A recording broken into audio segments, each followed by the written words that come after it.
और इस वक्त की बड़ी खबर एक और आ रही है कि आरजीकर मेडिकल कॉलेज में भ्रष्टाचार मामले में ईडी ने छापे मारे हैं। और आपको बता दें कि संदीप घोष और उससे जुड़े करीबियों के ठिकानों पर ईडी इस समय छापे मार रही है।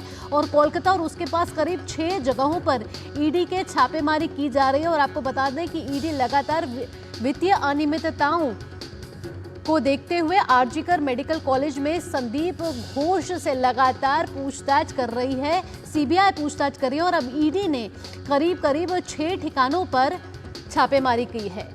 ज्यादा जानकारी के साथ नीरज हमारे साथ फोन लाइन पर जुड़ चुके हैं। नीरज, ईडी की सख्त कार्रवाई कही जाए इसको, 6 जगहों पर छापेमारी की गई है। आरजीकर मेडिकल कॉलेज के पूर्व प्रिंसिपल रहे हैं संदीप घोष।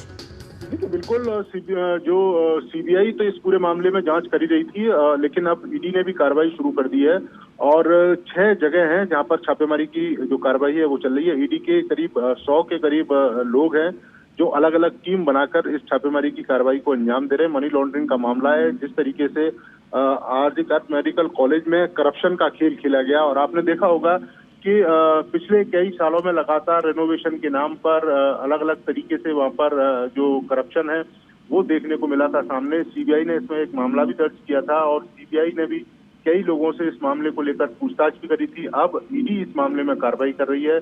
ईडी हुबली और हावड़ा में पहुंची है। वहां पर जो संदीप घोष है उनके कुछ करीबी रिश्तेदार हैं, उनके यहाँ पर भी ईडी की जो टीम है वो मौजूद है और लगातार छापेमारी की कार्रवाई ईडी के द्वारा की जा रही है। जी नीरज, देखा जाए अगर पीछे थोड़ा सा चलें तो इससे पहले वित्तीय अनियमितताओं को देखने के लिए एसआईटी का गठन किया था, फिर एसआईटी को हटा के ईडी अब इस पर काम कर रही है। तो कहीं ना कहीं कहा जाए कि सीबीआई जहां एक तरफ आरजीकर मेडिकल कॉलेज में जिस तरीके से रेप और हत्या की मामला हुआ 8 से 9 अगस्त के बीच में उस पर कार्रवाई कर रही है, तो यहाँ ईडी वित्तीय अनियमितताएं यानी कि भ्रष्टाचार से जुड़े जो मामले हैं आरजीकर मेडिकल कॉलेज से जुड़े हुए उस पर जांच कर रही है।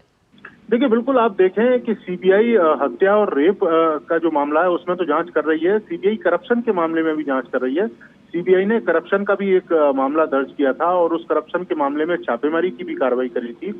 और सीबीआई का ये कहना है कि मेडिकल कॉलेज में जिस तरीके से टेंडर दिए गए, जिस तरीके से रिनोवेशन के नाम पर वहां करोड़ों रुपए का हेरफेर हुआ, उसको लेकर सीबीआई ने कार्रवाई की। सीबीआई की कार्रवाई के बाद अब ईडी ने इसमें मामला दर्ज किया और ईडी मनी लॉन्ड्रिंग के तहत इस पूरे मामले में कार्रवाई कर रही है। ईडी के करीब 100 के करीब लोग हैं जो अलग अलग टीमों में बटे हुए हैं, जिसमें संदीप घोष के घर पर भी टीम पहुंची है। इसके अलावा संदीप घोष के जो करीबी रिश्तेदार हैं जो हावड़ा और हुबली में रहते हैं, वहां पर भी ईडी की जो टीम है वो पहुंची है और लगातार छापेमारी की कार्रवाई कर रही है। हम कह सकते हैं कि संदीप घोष की जो मुश्किलें वो बढ़ती ही प्रतीत हो रही हैं, क्योंकि एक तरफ आप देखें कि सीबीआई लगातार मामले की जांच कर रही है, ईडी ने मामला दर्ज कर लिया है। इसके अलावा जो कोर्ट है वो भी इस पूरे मामले पर निगाह रखे हुए है। पब्लिक का प्रेशर तो है ही है, वहां पर आप देख रही हैं लगातार किस तरीके से लगातार आंदोलन कर रही है। वहां की जो पब्लिक है न्याय मांगने के लिए अभी भी सड़कों पर मौजूद है। आपने देखा भी कि किस तरीके से आनन फानन में जो राज्य सरकार है वो अपनी नाकामी और प्रशासनिक नाकामी को छुपाने के लिए आनन फानन में एक बिल भी लेकर आई कि जो जनता है उसका आक्रोश लगातार बढ़ता जा रहा है। अब आप देखें कि जिस तरीके से वहां पर हत्या हुई, जिस तरीके से रेप किया गया, करप्शन का पूरा जो खेल है वहां पर खेला गया, यही कारण है कि आप देखें कि हमारी जो जांच एजेंसियां चाहे सीबीआई हो, ईडी इस पूरे मामले में कार्रवाई कर रही है और ईडी की छापेमारी की कार्रवाई अभी भी चल रही है। नीरज, इसमें भी कोई शक नहीं है कि डॉक्टर संदीप घोष पे कई संगीन अपराध जो हैं उसका आरोप लगा है, जिसमें भ्रष्टाचार एक बहुत बड़ा आरोप है, जिसमें कहा जा रहा है कि आरजीकर मेडिकल कॉलेज में ड्रग माफिया चल रहा था और कई सालों से भ्रष्टाचार से जुड़े मामलों में डॉक्टर संदीप घोष की जो भूमिका है वो कहीं ना कहीं मुख्य तौर पर नजर आ रही है।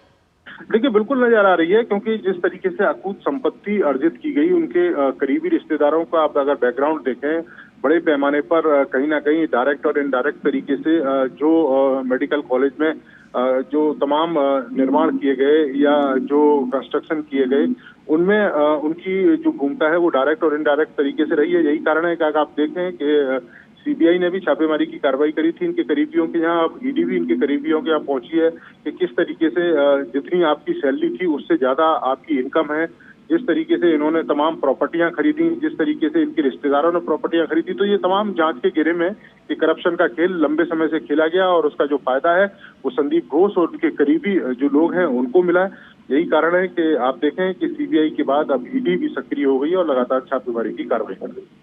साथ ही साथ नीरज, आपसे भी पूछना चाहेंगे कि बीजेपी लगातार हमलावर है कि डॉक्टर संदीप घोष को कहीं ना कहीं मुख्यमंत्री ममता बनर्जी का भी संरक्षण मिल रहा था। देखिए बिल्कुल, क्योंकि इतना बड़ा अगर खेल खेला जा रहा है, आप देखें कि एक बच्ची की रेप होता है, हत्या हो जाती है, उसके बाद भी आप देखें कितने समय तक पुलिस वाले हैं उनके माता पिता से मिलने नहीं देते हैं, उस बच्ची के तमाम जो सबूत हैं उसे मिटाने की कोशिश की जाती है। आपने देखा भी होगा कि किस तरीके से मेडिकल स्टूडेंट जब हड़ताल पर बैठे होते सरकार के खिलाफ, किस तरीके से असामाजिक तत्व आते हैं उनकी हड़ताल को तोड़ने के लिए, उनके ऊपर जो पथराव है, उनके ऊपर जो हमला है वो कर देते हैं। लगातार आप देखें कि जिस तरीके से टीएमसी सरकार जो तमाम आरोपी हैं उनको बचाने के लिए जिस तरीके से खेल खेलती है, और ये कोई पहला नहीं है। आप देखें इससे पहले भी कलकत्ता के अंदर, पश्चिम बंगाल के अंदर तमाम महिलाओं के खिलाफ इस तरह के अपराध हुए। संदेश खाली हम लोगों के सामने उदाहरण है। सीबीआई जिसके मामले की जांच कर रही है, किस तरीके से उनके आरोपियों को बचाने के लिए ममता बनर्जी सरकार लगातार सक्रिय रही, और यहाँ पर भी ममता बनर्जी सरकार की जो भूमिका है वो सवालों में गिरती है, क्योंकि जिस तरीके से लगातार जो जनता है वो आंदोलन कर रही है, लगातार जो डॉक्टर लोग हैं वो आंदोलन कर रहे हैं और न्याय मांग रहे हैं। वो कुछ अलग नहीं मांग रहे हैं, वो न्याय मांग रहे हैं, और उसके बावजूद भी सरकार के द्वारा, राज्य सरकार के द्वारा और पुलिस प्रशासन के द्वारा जिस तरह की अनियमितताएं दिखाई जा रही हैं, जिस तरह की आप कहें कि जो व्यवहार दिखाया जा रहा है वो कतई सही नहीं है। और यही कारण है कि जो जनता है वो सड़कों पर उतरी है। तमाम विपक्षी पार्टियां लगातार ममता बनर्जी सरकार को घेर रही हैं, लगातार उन पर आरोप लगा रही हैं, और यही कारण है कि आप देखें कि बैकफुट में ममता बनर्जी पहुंची हैं और वो एक आनंद फानंद में एक बिल भी लेके आई हैं, और उस बिल की तमाम टेक्निकलिटीज को लेकर जो राज्यपाल महोदय हैं उन्होंने भी कई सारे सवाल खड़े कर दिए। जी, इससे पहले भी नीरज हमने देखा है कि जब सीबीआई डॉक्टर संदीप घोष से पूछताछ कर रही थी तो लगातार कई दिनों तक पूछताछ जारी रही, और जिस तरीके से उनका बयान लगातार आ रहे थे नीरज, तो कहीं ना कहीं वो बयान हर रोज बदले जा रहे थे। इसी वजह से कहीं ना कहीं डॉक्टर संदीप घोष का पॉलीग्राफ टेस्ट भी कराना पड़ा, और उनसे अभी भी लगातार इस मामले में सीबीआई भी लगातार पूछताछ कर रही है। अब ऐसे में ईडी का ये जो एक्शन है वो कितना महत्वपूर्ण हो जाता है, क्योंकि एक तरफ जांच चल रही है रेप और मर्डर मामले की, दूसरी तरफ आरजीकर मेडिकल कॉलेज में भी कई ऐसी घोटाले चल रहे थे भ्रष्टाचार से, जिसमें कहीं ना कहीं डॉक्टर संदीप घोष की भूमिका बहुत बड़ी मानी जा रही है। देखिए भूमिका बड़ी है, क्योंकि आरजीकर मेडिकल कॉलेज में आप देखें कि जिस तरीके का करप्शन वहां पर किया गया, जो तमाम जो निर्माण किए गए, जो तमाम सामग्री मंगाई गई, इसके अलावा मेडिकल इक्विपमेंट वहां पर मंगाए गए, पीडब्ल्यूडी के द्वारा वहां पर जो कार्य किया गया, आपने देखा भी होगा कि पीडब्ल्यूडी के जो तमाम अधिकारी हैं उनको सम्मान भी किया था सीबीआई ने। इसके अलावा वहां पर जब टेंडर निकले थे, उन टेंडरों में किन किन लोगों ने पार्टिसिपेट किया, क्या वो टेंडर सही तरीके से दिए गए, ये तमाम ऐसे सवाल हैं। और निश्चित तौर पर बिना राजनीतिक संरक्षण के इतने लंबे समय से करप्शन का खेल नहीं खेला जा सकता। कहीं ना कहीं इसमें जो सरकार है और जो सरकार के तमाम जो नेता हैं उनकी भूमिका रही होगी।